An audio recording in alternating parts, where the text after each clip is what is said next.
Perfect creator ہے، اس کے حق میں یہ آیت بھی پیش کی جاتی ہے، لقد خلقنا الانسان فی احسن تقویم، بے شک ہم نے انسان کو بہترین ساخت میں پیدا فرمایا ہے۔ یہ آیت جو ہے آپ کے نزدیک انسان کو بہترین ساخت میں پیدا کرنے کے اوپر زور دیتی ہے۔ یہ تصویر دیکھیے گا سر، یہ تصویر بھی ایک انسان کی ہے، اور یہ بچہ جو ہے پیدائشی طور پر اس طرح انفنشڈ لمز کے ساتھ جو اس کے جسم کے ساتھ اٹیچڈ ہیں پیدا ہوا ہے۔ اس آیت کو آپ لقد خلقنا الانسان فی احسن تقویم کی روشنی میں کیسے جسٹیفائی کریں گے؟ بسم اللہ الرحمن الرحیم۔ یہ انتہائی درجے کی علمی بددیانتی، انٹلیکچول ڈس آنیسٹی اور علم کی کمی ہے۔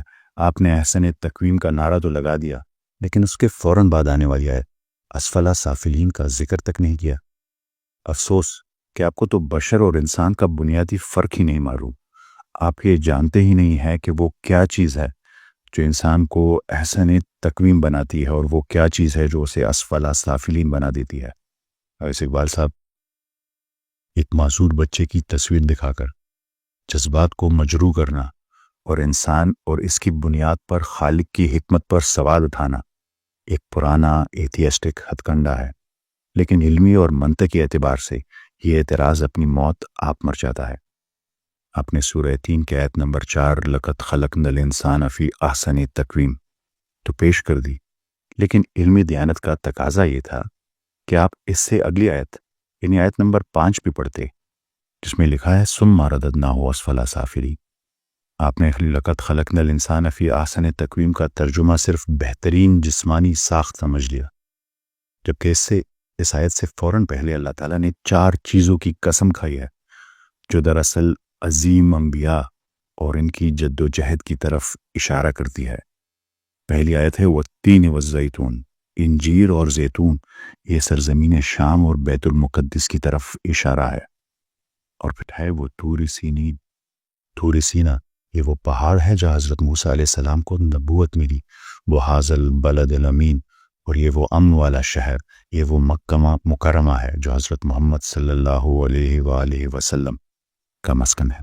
سوال یہ ہے کہ ان انبیاء کو احسن تقویم بہترین ساخت اس لیے کہا گیا کہ وہ دنیا کے بہترین جسمانی ساخت تھے، یا ان کے جسم کبھی بیمار نہیں ہوتے تھے؟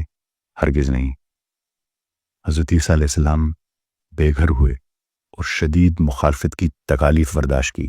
حضرت موسیٰ علیہ السلام نے فرعون کے جبر اور صحرا کی صعوبتیں برداشت کی۔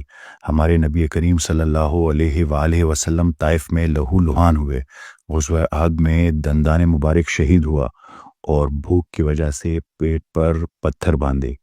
اگر احسن تقویم کا مطلب پرفیکٹ اور تکلیف سے پاک جسم ہوتا تو اللہ تعالیٰ کے یہ محبوب ترین بندے کبھی تکلیف نہ اٹھاتے۔ ثابت ہوا کہ احسن تقویم سے مراد وہ اخلاقی بلندی اور جاد و جہد، مورل سٹرگل ہے جس میں انسان برائی کے بدلے اچھائی کا انتخاب کرتا ہے اور نفسانی خواہشات پر اللہ کے حکم کو ترجیح دیتا ہے۔ یہ بچہ اپنی معذوری کے باوجود احسن تقویم میں ہے، کیونکہ یہ اللہ کی رضا پر راضی ہے، جبکہ آپ جیسا صحت مند انسان اعتراض کر کے اپنی روحانی ساخت بگاڑ رہا ہے اور اسفل سافلین بن رہا ہے۔ You are judging the driver by the dents in the car۔ آپ گاڑی پر لگے ڈینٹس دیکھ کر ڈرائیور کی ڈرائیونگ کیپیسٹی کو پرکھ رہے ہیں، حالانکہ اس بچے کی روح بالکل سلامت اور پاکیزہ ہے، اور وہی دراصل احسن تقویم میں ہے۔ آپ بشر یعنی حیاتیاتی جسم، بایولوجیکل باڈی اور انسان کو ایک دوسرے میں مکس کر رہے ہیں، گڑمٹ کر رہے ہیں۔